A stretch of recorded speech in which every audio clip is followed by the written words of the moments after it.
On Columbus Day, 1985, I was in a fatal car crash. It was a head-on collision. I was driving down the road. Another car was coming the other way.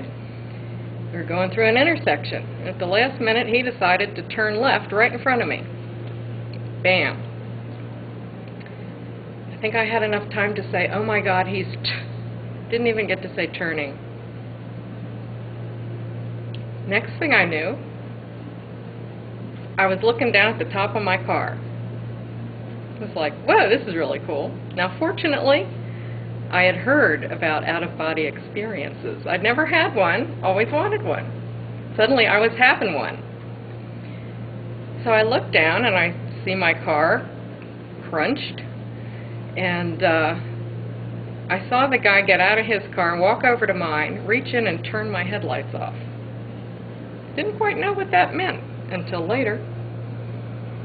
And I suddenly lost interest in what was going on down there because I saw this white light over here, which I had heard about, fortunately, and I said, whoa, there's the white light, I'm going. And there was this tunnel. It seemed very dark, but there was this great light at the end. And I really wanted to find out what was at the other side. And there was this feeling that was coming through this tunnel of love. And I just sort of thought, I want to go through that. And the next thing, I was through it. And I was in this place, but it wasn't a place like here. It was an environment, an atmosphere. And it was love. It was amazing. It was total bliss, total joy, total love, total acceptance,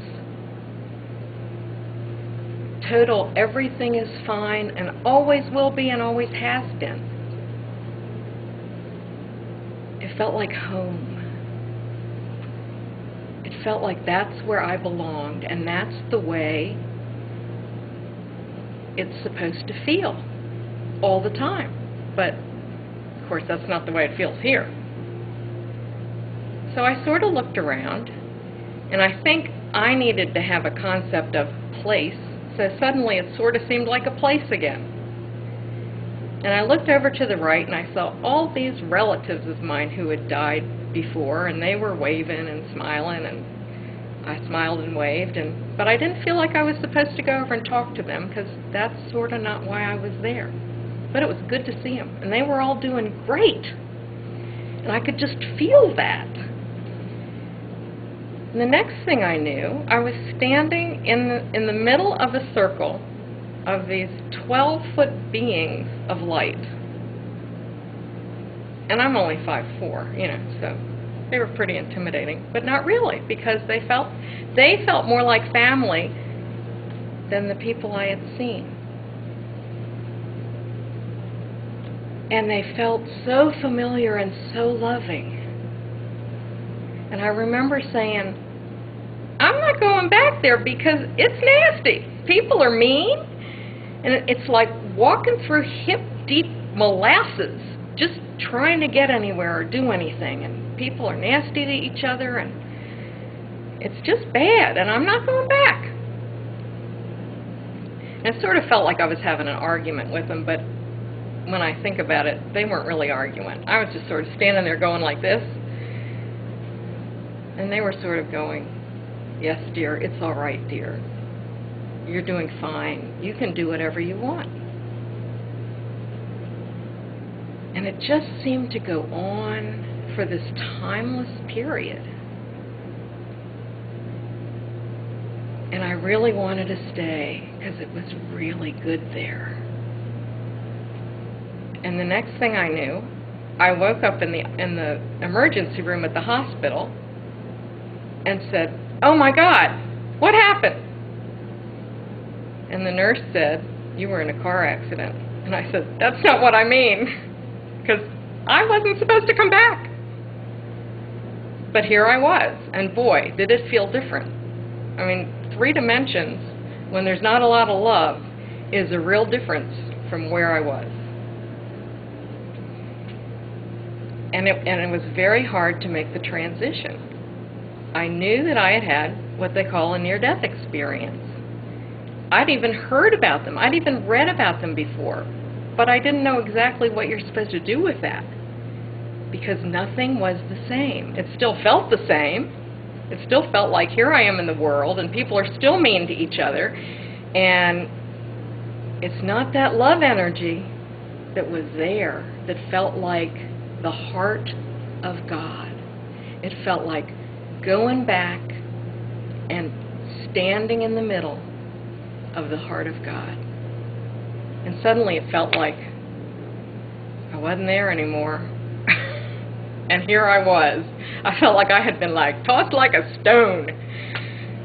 So they say it takes about 15 years to incorporate one of these experiences, and I think that's true, because my understanding of it changed over time, and here it is 2007, so it's been over 20 years. And here are some of the things I've learned from this.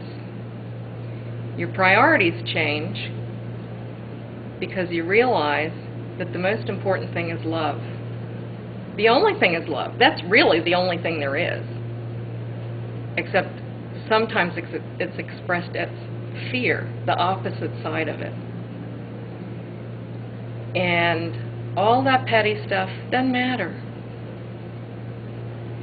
Of course, you change a lot when that happens, and people feel weird around you.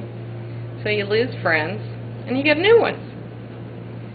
A lot of people change jobs. A lot of people get divorced.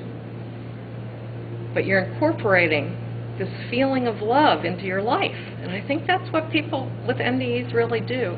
And it takes a long time because you're shifting and you're changing, and you got a lot of history. So we all know that we came back with a mission. Most of us don't know what it was at the time, but we know we had one. And you spend a lot of time trying to figure out what that was. And at different times since then, I've come up with ideas of what my mission was. But now I think my mission, and everybody's mission, is to be here in 3 dimensions, in this time and this space, and to hold the energy of the light of God. Just hold it. We don't have to do anything. Just hold that energy. And as we hold it, we help other people around us find that energy and feel that energy. Humanity is changing. Humanity is evolving, and this is the time. And all you have to remember is there is nothing out there to fear. You are a divine, powerful being. We all are. We're all part of God. We're all part of love. That's who we are. We are the heart of God. And we're here to bring that to planet Earth, to create heaven on Earth. And we can do it in love. That's why we're here.